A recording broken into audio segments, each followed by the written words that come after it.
professor Carlos, professor Miguel, professor Fernando, professor Edneia. Então agradeço mais uma vez ao Vicente, ao Tiago, pela oportunidade, né, de estar lendo um trabalho tão legal, como a gente já tinha elogiado a qualificação, né, e estar participando aqui com, né, a ala jovem da educação matemática, né, Carlos? Fernando, vamos lá. Então, Tiago, mais uma vez, né, no seu exame de qualificação, né, eu falei para você, né, assim, sobre o seu trabalho, cerca de 12 páginas, né, calibre 12, carregadas de elogio, né, e algumas sugestões, né, para a produção final do seu curso. Né, está numa sala quente, né, como você vai lembrar. Bom, então eu penso, né, que a mais desafiadora daquelas sugestões era ali que o seu trabalho final, de algum modo, né, praticasse uma terapia wittgensteiniana do projeto Minerva, que tentasse, de algum modo, dar visibilidade ao aspecto desconstrutivo dessa prática. Né? Acho que, enfim, muitas páginas, mas o que, a grosso modo, eu queria deixar é exatamente assim, uma ideia de terapia que focalizasse, de fato, a ideia de desconstrução. Né? O que eu estava querendo dizer com isso era que, na prática de uma terapia, que você acionasse não só as características, né, não presentes, não dogmática, relativista, não arbitrária, situada e inconclusiva, né, desse tipo de atitude investigativa, né, mas também, sobretudo, que desse visibilidade ao seu caráter vetorizado e desconstrutivo. Né. Vetorizado porque, do modo como eu a entendo, né, uma terapia inspirada em Wittgenstein não se constitui em um empreendimento sem um propósito definido. E desconstrutivo porque, se na encenação terapêutica da linguagem não houver enunciados gramaticais a serem desconstruídos, também não haveria nenhuma narrativa historiográfica a ser feita, né, no certo sentido. E embora a palavra desconstrução, né, não seja um termo propriamente wittgensteiniano, tem sido com base em um certo modo personalizado de mobilizar a palavra desconstrução, que tanto eu quanto alguns colegas, né, que orientamos também lá no grupo Fala, a gente tem procurado, então, produzir as nossas pesquisas, né, já há algum tempo, né, okay? Combinando no bom sentido, trazendo o diálogo tanto do Wittgenstein quanto do Derrida. Né? Esse modo personalizado inspira-se, é claro, em Derrida, mas sobretudo no modo como o crítico literário Jonathan Cullen, né, se apropria e caracteriza a desconstrução como uma prática quase maquínica, né, de descompactação de enxertos citacionais ou remissivos explícitos, né, presentes em toda a encenação significativa da linguagem. Né? Então, a palavra desconstrução, embora tenha aquela ideia de demolição, a ideia tem, no certo sentido, né, mas a ideia de descompactar mesmo o texto, né, e tentar pegar todos os aspectos remissivos, citacionais do texto e tentar verificar como que aquela encenação da linguagem foi composta, na verdade. Né? Bem, nesse sentido, em seu trabalho desconstrutivo, caberia ao pesquisador, terapeuta, investigar possíveis estratégias e efeitos performativos, no sentido aí de singulares, idiosincráticos, né, que estariam sendo produzidos pelo modo como tais enxertos apresentam-se compactados numa encenação da linguagem, independentemente de supostas intenções dos participantes dessa encenação. Okay? No caso do pesquisador, descompactar, independentemente se aquilo foi de fato, né, era a intenção do personagem, era a intenção do autor, etc. Ao apresentar os resultados da sua investigação, o investigador terapeuta estaria ele próprio encenando a linguagem, né, como você fez, né, por compactação performática personalizada, tanto de enxertos remetentes explícitos nas encenações de partida, quanto de imprevisíveis, mas não arbitrários, né, enxertos destinatários que o terapeuta agrega à sua encenação terapêutica da linguagem. Né? Bem, um bom exemplo desse movimento desconstrutivo é fornecido pelo próprio Derrida em um texto, né, que saiu agora publicado no livro, na tradução, acho que não sei se tinha já, mas acredito que não, pela primeira vez no Brasil, um livro chamado Cartão Postal. Né? Bem, tinha sido esta, de certo modo, a provocação que eu tinha posto, né, Tiago, em meu texto Cartão Postal, né, que me foi apresentado em sua qualificação.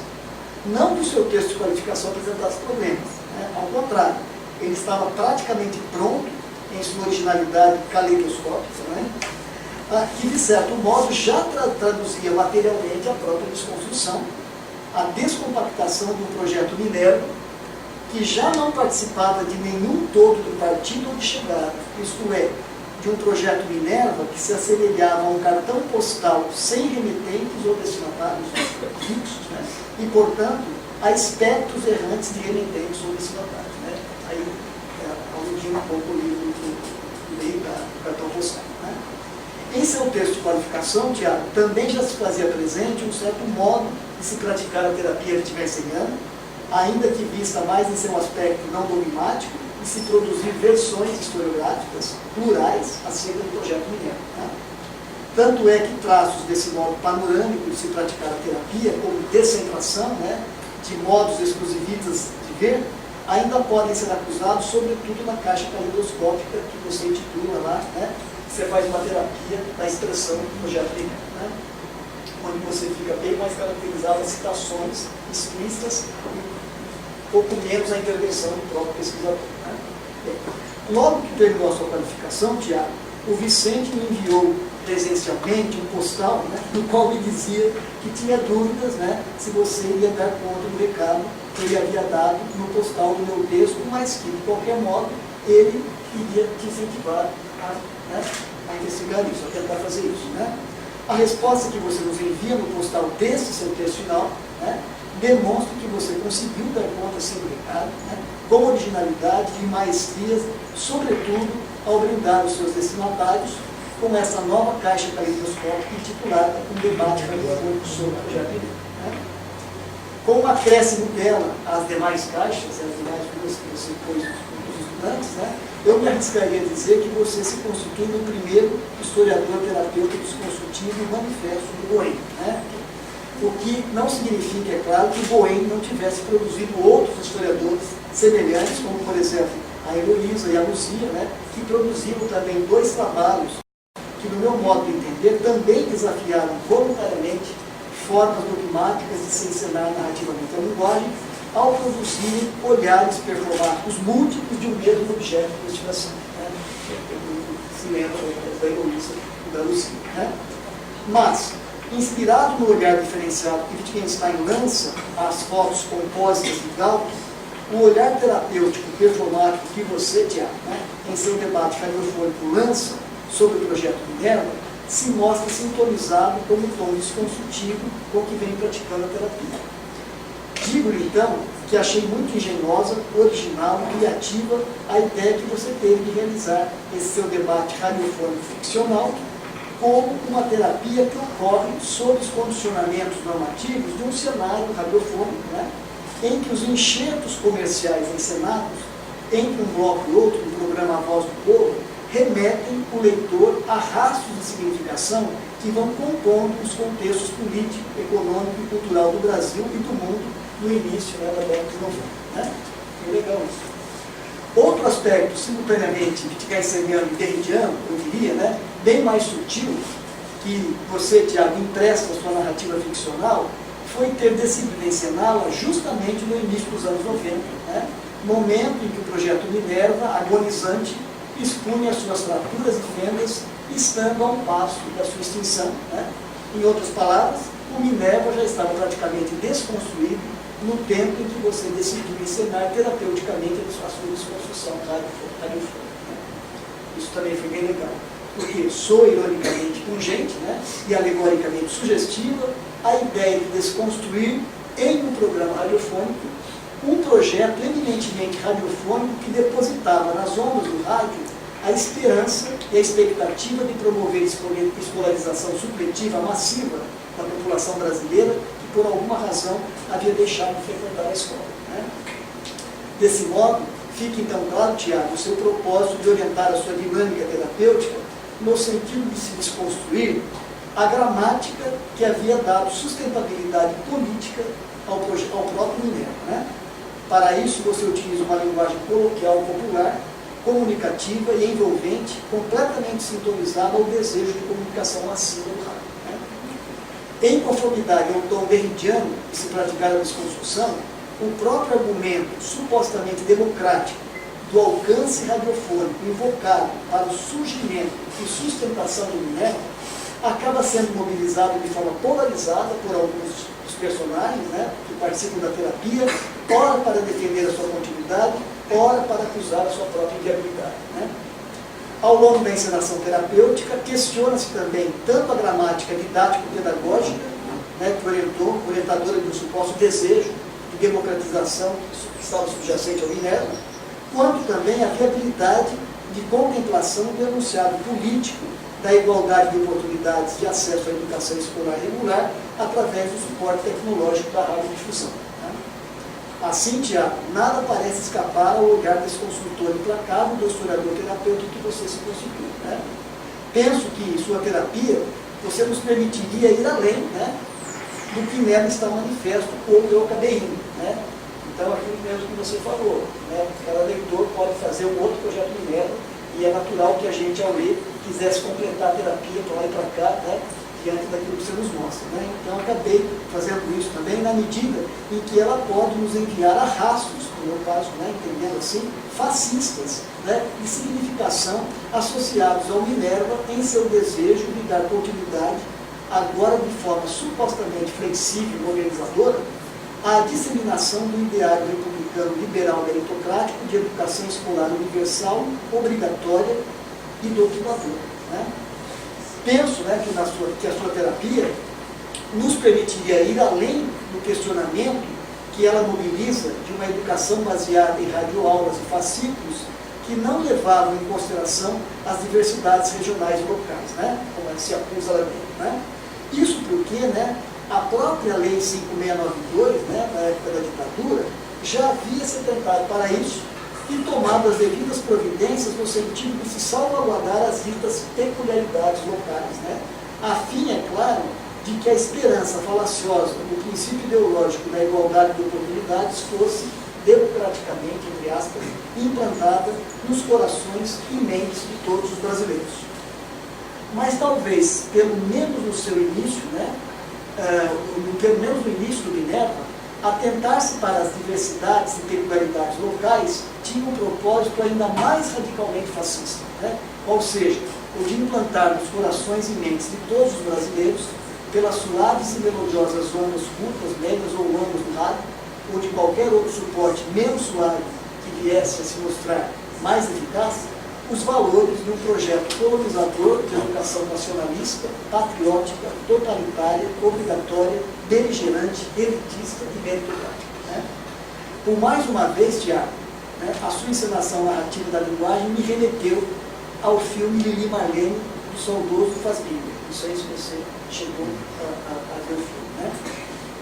Coisas minhas, né? Bom, para mim, quando a Arlete Maria se recorda com saudade, compreensivelmente ingênua, da musiquinha reiteradamente envolvente de abertura do Minerva, foi impossível não lembrar daquela cena do filme de Fassbinder, na qual os corpos de soldados alemães são arremessados ao ar em câmera lenta, no silêncio mudo e suplicante do bombardeio implacável dos aviões das forças aliadas, né?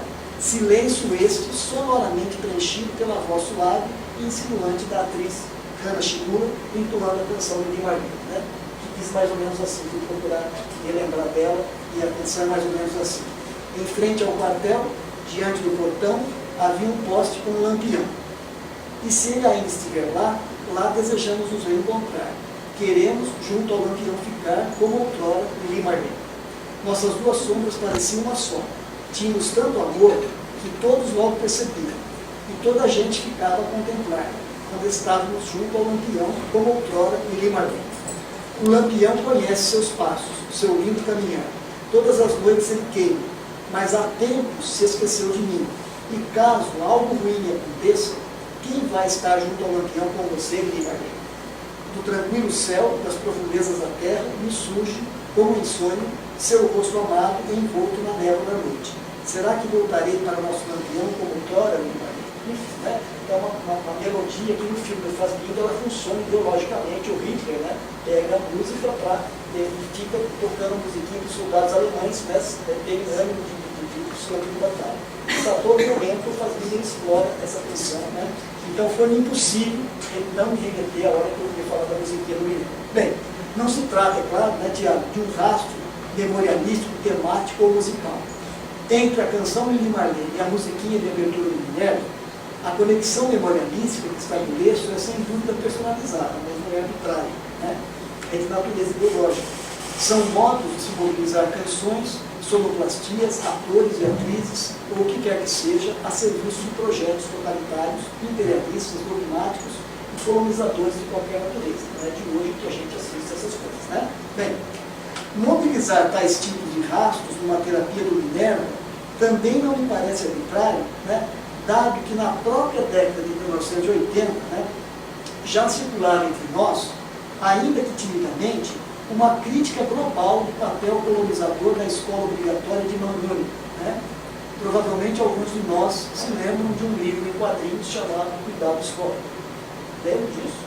Não sei até que ponto, eu nem sei bem, acho que foi no início da década de 80 que isso teria circulado por lá, né? Bem, mais ou menos na mesma época, quando até mesmo amplos setores da esquerda brasileira e mundial, como ocorre até hoje, juntavam vozes para reivindicar escola obrigatória e unitária para todos, Pasolini, né, outro genial diretor de cinema da minha geração, no seu ensaio intitulado Duas Modestas Propostas para Eliminar a Criminalidade na Itália, já denunciava o caráter fascista da reivindicação de educação estatal universal obrigatória e unitária. Trago aqui deste ensaio a seguinte passagem agora na voz do Pasolini. Diz assim: a escola obrigatória é uma escola de iniciação à qualidade de vida pequeno-burguesa. Nela se ensinam coisas inúteis, estúpidas, falsas, moralistas, mesmo nos melhores casos, isto é, quando é adulativamente proposta a aplicação do falso democratismo da autogestão, da descentralização, etc. Uma embromação total.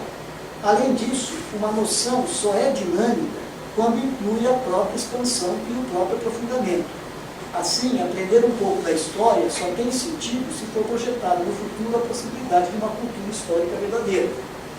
A não ser assim, as noções apodrecem, nascem mortas se não têm futuro e, portanto, sua função no seu conjunto não é outra senão criar um pequeno burguês escravo em lugar de um proletário ou de um subproletário livre, isto é, pertencente a uma outra cultura que o conserva virgem para eventualmente compreender novas coisas reais, enquanto é bem claro que quem impulsou a escola média é prisioneiro do próprio círculo ínfimo de saber e se escandaliza diante de qualquer novidade. Continua ele. Um bom curso primário é suficiente hoje na Itália para um operário ser filho. Iludido com uma ascensão que é uma degradação é criminoso, porque o torna primeiramente presunçoso, por causa daquelas 2 ou 3 coisas miseráveis que aprendeu, e porque o torna, em segundo lugar, e frequentemente ao mesmo tempo, angustiadamente frustrado, porque aquelas 2 ou 3 coisas que ele aprendeu nada lhe proporcionam a não ser a consciência da própria ignorância. Né? Fecha aspas, Pasolini. Né? Bem, penso então, Tiago, finalmente, que o seu texto responde de um modo competente e original ao desafio comum que nos temos posto na condução de nossas pesquisas. Né? E não se trata de um desafio comum no sentido de se pensar que existiria uma única forma de se praticar a terapia no campo da pesquisa, né, como alternativa ao ainda hegemônico paradigma empírico verificacionista. Né? Isso porque os problemas com os quais lidamos em nossas práticas de pesquisa são sempre situados, não admitindo um tratamento universal que possa ser transposto de um caso ao outro. Né? Melhor seria dizer que se trata de um desejo comum de fazer com que as nossas encenações acadêmicas da linguagem possam expressar com muito mais naturalidade e sensibilidade a dinâmica inerentemente não linear, hesitante, dubitativa, dissonante, contraditória, revisionista e inconclusiva de todo o processo terapêutico no qual nos envolvemos, né? Não só os sujeitos das nossas pesquisas, como também o próprio pesquisador terapeuta. Né? Pois é assim, né? Pois é assim mesmo que é a nossa vida, né? Ou pelo menos é assim que a vida se mostra para nós. Né? E quanto mais uma terapia for capaz de encenar a linguagem, mostrando-se fiel ao modo como nós todos agimos encenando a linguagem em todos os contextos de atividade humana, né, dos quais participamos, mais ela mostra o seu poder de revelar como funcionam as diferentes formas de vida humana. Né? Nesse sentido, Tiago, acho que você e Vicente conseguiram dar mais um relevante passo nesse sentido. Então, parabéns pelo trabalho, eu gostei muito. Só tenho a agradecer essas contribuições, desde a qualificação que nos colocaram nesse movimento.